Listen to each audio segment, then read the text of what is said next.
I believe we must all pay for our sins in flesh and blood.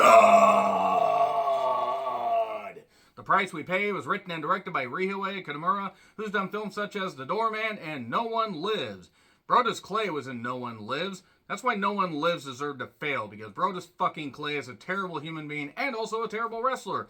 Look up his work, folks. You'll be amazed that this man has been in wrestling in any capacity for more than 5 fucking minutes. Brodus Clay is not in this movie, but Christopher Jolly had something to do with this because he also helped write it. He's done various schlock horror movies, but you know what? Check out his IMDb page for the full listing, in addition to Rihei Kitamura, because they've done films of varying quality, and you know what? They're getting work, can't fault them for that. Emil Hirsch, who was in Speed Racer, the live-action Speed Racer, I did retro review recently that wasn't all that great, in all honesty. It wasn't his fault.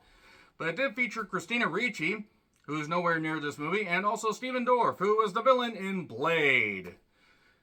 Man, Steven Dorff just seemed like he was destined to do bigger and better movies. I mean, I'm not saying he's like an A-list actor, but he was pretty good in Blade, and why is he doing stuff like this? I'm all for people getting work, but good grief.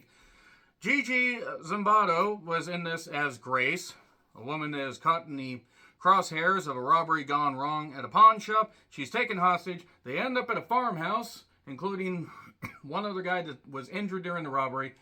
But this farmhouse has some weird shit going on, and oh my god, they must fight for their lives when this weird shit comes home and is gonna get them. Okay, so I'm trying to make this movie a lot more dramatic than it actually is. It's 85 minutes of badly written characters, some violence that I guess would be fine, except you could see violence like this in better movies, far better movies. Even some of the really bad Saw sequels had better violence than this, and while you might be tempted to think, oh, this movie just has a few spots of violence and you have to really trudge to get there, no, the violence isn't even a good payoff. It's not at all. There are no characters worth rooting for or against. You don't care about any of the people on the good or bad side, and there really aren't any good characters. I mean, even the character of Grace really isn't worth rooting for. This is one of the worst goddamn movies of the last, 10 years. This was fucking atrocious. This was an abomination. Though I do want to say one unfortunate aspect about this is Tyler Sanders, who played Danny, the boy that was at the farmhouse that greeted the people when they first arrived. He unfortunately did die of a fentanyl overdose a few months after production, and that's terrible. He was only 18 years old. It's terrible how fentanyl has just gripped so many people, how deadly it is, how many lives are taken, and that's very terrible. Thoughts are with Tyler Sanders' family, friends. It's sad. It's just sad in general that another life was taken like that. He plays a basic grandson who's like, oh, you really shouldn't be here, you shouldn't be here, and then they find out why they shouldn't have been there. Emil Hirsch is absolutely wasted. Possibly might have been wasted on camera, because that would explain how the character performed and was written and just acted like, oh, I'm going to just act like a crazy man. Yeah, this is terrible. This movie is terrible. 100% terrible. 100% grade A bullshit. You don't care about what happens to anybody. And yeah, you don't need things fully explained, but stuff just occurs. Stuff just happens. And the revelation behind the whole thing is like, oh, okay, that's the mystery. I mean, we assumed that much. There was really no reason to get invested in anybody, because they're either going to be off pretty soon, or, oh wait, their character isn't interesting because the writing is dog shit and you don't give a fuck about anybody here. Again, I feel bad for Tyler Sanders. I feel bad that he passed away, but just this movie in general is just so goddamn full of... It's full of nothing while trying to be full of it at the same time, and all it is full of shit. So yeah, let's get into spoilers. It's on Peacock if you want to check it out. And if you don't have Peacock, well, Rant on Amazon. Support the filmmakers. Even if the film's shit, support the filmmakers by throwing them a few bucks. Maybe they can go on and do bigger and better things. They can't do much worse than this. The price we pay, the price the viewers pay is they had to watch The Price We Pay. You may want to pay the price, like in home movies, by walking into traffic or whatever and just hoping they can make you forget that The Price We Pay ever existed. It's a terrible movie with no redeeming qualities at all. Anyway, Getting into spoilers. 3, 2, 1, and spoilers. Okay, so you have Stephen Dorff's Cody, who is the older of the people here in this robbery scenario. There's a character called the Doctor, played by Vernon Wells. It's a name I remember. I recognize the guy. And yeah, there's a pawn shop robbery. It goes tits up. Grace gets caught trying to negotiate with the pawn shop owner, who ends up getting shot. She owes him a whole bunch of money. Why, we don't know. He basically was implying he'd basically take advantage of her and then he'd forget the debts. Gross. That's gross. Don't do that. And then after their getaway driver just drives away, they take Grace's car. Grace's car dies in the in the middle of the desert. And also in the very beginning of the movie, we have this guy leaving this, hooker. Is that offensive? Let's just say that. She was a hooker, or she was dressed like a hooker, and she was left at an abandoned gas station, and then went to a bathroom that was actually pretty well maintained for a dark, desolate gas station in the middle of nowhere. And then she was shot with a dart gun. I mean, really, who hasn't wanted to shoot a hooker with a dart gun in a gas station bathroom in the middle of nowhere? I know. I will not say any more until the cases are settled. So we don't see her again. Or do we? We see her again. We do see her again. So, basically, they end up at this farmhouse area. You have the guy that was shot in the leg. Because, of course, you have to have somebody injured. And, yeah, let's just say the farmhouses aren't in good shape, according to Danny. He's like, well, you can crash here for a bit, but don't worry, nothing bad's going on here, even though it's very obvious he knows what the hell's going on.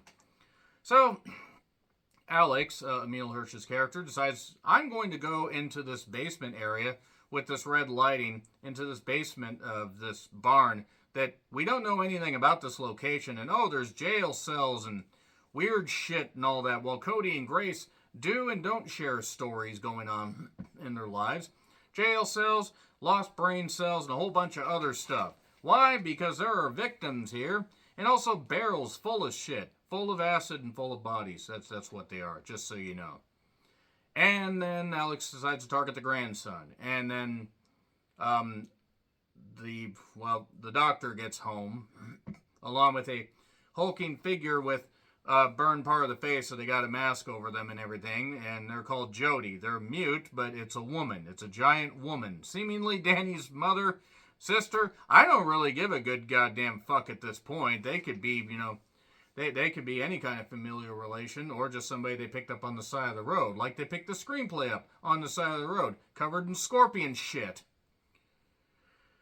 So, Alex decides a smart thing, stay in this little jail celly area, play Russian roulette, and oh, he ends up getting caught. Because of course he does. Grace is left alone while the guy with the leg injury decides to try and go shoot at people. He gets killed. Stephen Dorff ends up getting hit with a dart. And then the doctor reveals that he is doing this, harvesting people's organs to give them to people that deserve them, because people are wasting their organs and wasting the gifts that they have, because his daughter got killed because she got with a guy that ended up murdering her. That's really all I could get out of it. And I'm doing this to help people and earn a living and stuff like that, because I've gone mad. Why has he gone mad? I mean, sure, everybody loses people, and it would be terrible for a parent to lose a child, but don't think going right to organ harvesting is the best way to deal with it? What the fuck do I know? And Grace is trying to reason with Danny. Grace is being kept alive, by the way, because at one point, just a little bit earlier before Alex got captured, the hooker somehow managed to get herself out of the body bag and got shot. She was going to be used to give her womb to somebody else that can't have a child. No, really. That's what they were going to do. Why? Because movie. That's why. And so now Grace is going to have to lose her womb. Turns out Grace also didn't appreciate the gift of a child and everything. And yes, child, lost a child, all that stuff and everything. We get it. And then they decide to finally fight back because we realize, shit, we only have about 20 minutes left of the movie. Alex is dead because he got his eyes taken out. And he got... he got, killed and slashed and everything by the giant Jodi. And then, Stephen Dorff's getting his chest ripped open. The forceps and all that. Doing all that, busting his chest open. Grace manages to get free, stabs the doctor in the face, and then gets on the floor while Stephen Dorff manages to get loose and bite and everything. And then she takes a hammer, hits an oxygen tank, and it pushes the doctor against the wall and bursts his head. There you go. And then, so now all that's left is Jodi. Stephen Dorff gets some adrenaline in his soul. My God, that's Cody, not Cody Rhodes. That's all you're going to get out of me for that. Well, Cody dies quickly, very quickly. Jodi tries to get there and uses, one thing I forgot to mention, an electrified barbed wire bat. Why? Because why not? Because why the fuck not? Why not? So it's down to Danny and Grace and Jodi. They managed to pour some acid on the goddamn monster, Jodi creature, and then she's melting, oh what a world, but she's not dead. Takes her eye out. You'll shoot your eye out. Then we get a Scythe involved, Scythe meeting you. And then it looks like all hope is lost, and Danny gets the dark gun and shoots Jodi multiple times, implying that that was his mother or sister. I don't care. I don't fucking care. I don't. I'm sorry. I don't care about any character in this movie. Eat shit. The price we pay.